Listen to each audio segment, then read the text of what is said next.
আপনার কাজিনদের সম্পর্কে একটু শুনি, বিখ্যাত যাদেরকে আমরা চিনি। শাফিন আহমেদ আমাদের ছেড়ে চলে গেছেন, হামিন আহমেদ আছেন, তাদের সাথে আপনার বন্ডিং।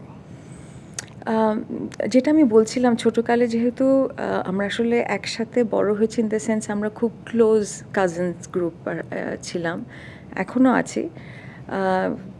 কিন্তু এই যে আমাদের এই কাজিন গ্রুপের থেকে এই যে শাফিন ভাই যে হঠাৎ করে উনি চলে গেলেন, এটা আসলে আমরা মেনে নিতে পারছি না। হ্যাঁ, উনি কিন্তু অনেক ফিট ছিলেন।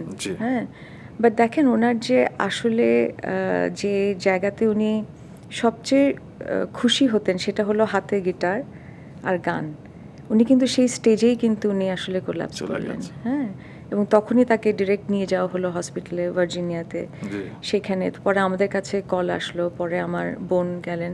তো শাফিন আহমেদের সাথে আমার একটা স্পেশাল রিলেশনশিপ। একটা তো উনি আমার ফুফাতো ভাই, একটা হলে কিন্তু আমার দুলা ভাইও ছিলেন। হ্যাঁ, তা আমার বড় বোনের হাজব্যান্ড ছিলেন। তো আমার যে নেফিউ অ্যান্ড নিস যারা রাকিন অ্যান্ড রানি, ওনার 2 ছেলে মেয়ে, ওটা কিন্তু আমার বোনের সাথে যখন বিয়ে ছিলেন তখন আর কি আমার 2 মানে নিস অ্যান্ড নেফিউরা আছে। তো দুলাভাই হিসাবেও একটা স্পেশাল বন্ডিং, ভাই হিসাবে একটা স্পেশাল বন্ডিং, অ্যান্ড অফকোর্স আমরা মানে till the last date we were very close in the sense আমরা অনেক উনি না অনেক এনার্জি, তারপরে positive thinking, power of subconscious mind, এগুলা নিয়ে কিন্তু খুব স্টাডি করতো। তো ওইটা পরের দিকে আমার সাথে ওনার এগুলা নিয়ে অনেক আলাপ আলোচনা হতো।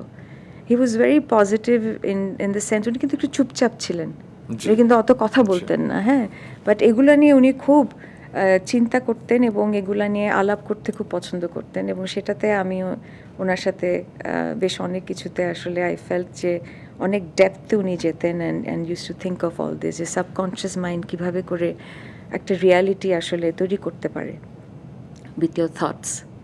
You know, একটা বই আছে the power of subconscious mind, Joseph Murphy, ওর বইটা একটা one of my favourite books, and সেটা আমি তোমাকে একটা কপি দিব, প্লিজ হ্যাঁ, আইল গিভ ইউ দ্যাট বুক। শুনেই আসলে পড়তে ইচ্ছা হ্যাঁ, হচ্ছে। ওটা পড়ো, এত সুন্দর ইয়েটা, যে নিজের থটসটা আসলে কিভাবে একটা মানুষের জীবনের মানে যেটা এক্সটার্নাল সেটা কিন্তু আসলে ইন্টারনালি হয়ে গেছে, সেটা এখন এটা রূপ নিচ্ছে এক্সটার্নালি।